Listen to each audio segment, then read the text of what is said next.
we plan to evacuate between 70 and 80,000 people. They evacuated more than 124,000. We plan to move between 5,000 and 9,000 people per day.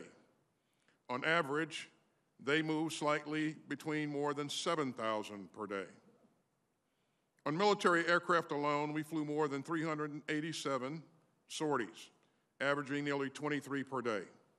At the height of this operation, an aircraft was taking off every 45 minutes. And not a single sortie was missed for maintenance, fuel, or logistical problems. It was the largest airlift conducted in U.S. history, and it was executed in 17 days. Was it perfect? Of course not. We moved so many people so quickly out of Kabul that we ran into capacity and screening problems at intermediate staging bases outside Afghanistan. And we're still working to get Americans out who wish to leave. And we did not get out all of our Afghan allies enrolled in a special immigrant visa program.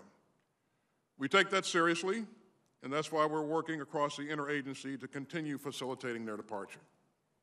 Even with no military presence on the ground, that part of our mission is not over. And tragically, lives were lost. Several Afghans killed climbing aboard an aircraft on that first day. 13 brave U.S. service members and dozens of Afghan civilians killed in a terrorist attack on the 26th. And we took as many as 10 innocent lives in a drone strike on the 29th. Non-combatant evacuations remain among the most challenging military operations, even in the best of circumstances. And the circumstances in August were anything but ideal. Extreme heat, a landlocked country, no government, a highly dynamic situation on the ground, and an active, credible, and lethal terrorist threat. In a span of just 2 days, from the 13th to the 15th of August, we went from working alongside a democratically elected, longtime partner government to coordinating warily with a longtime enemy. We operated in a deeply dangerous environment, and it proved a lesson in pragmatism and professionalism. We learned a lot of other lessons, too, about how to turn an Air Force base in Qatar to an international airport overnight, and about how to rapidly screen, process, and manifest large numbers of people.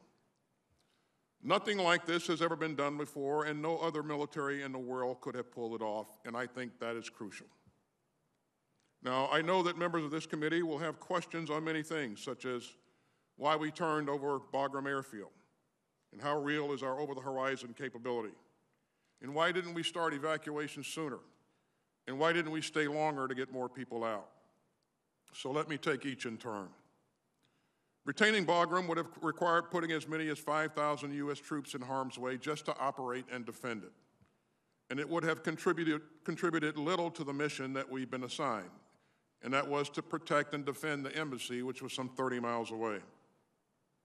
That distance from Kabul also rendered Bagram of little value in the evacuation.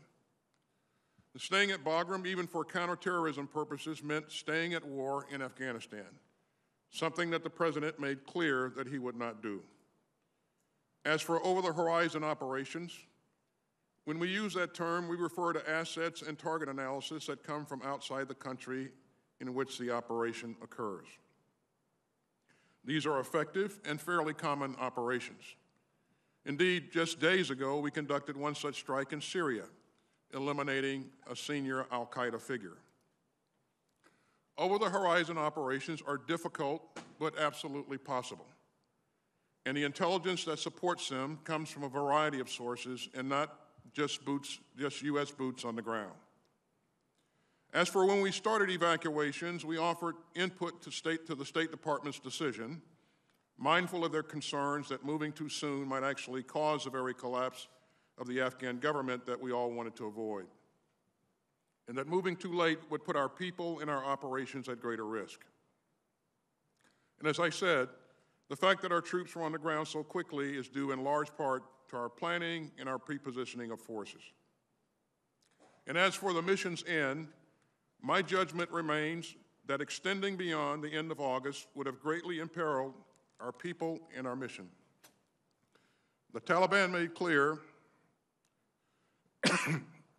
that their cooperation would end on the 1st of September. And as you know, we face grave and growing threats from ISIS-K.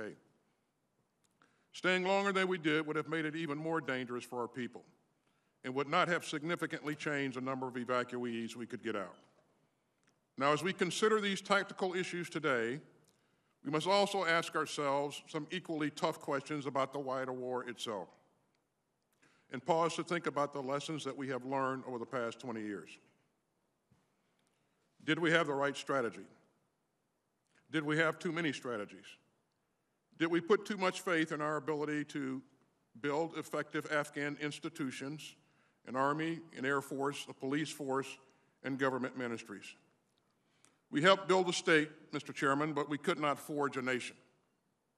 The fact that the Afghan army that we and our partners trained simply melted away, in many cases without firing a shot, took us all by surprise, and it would be dishonest to claim otherwise.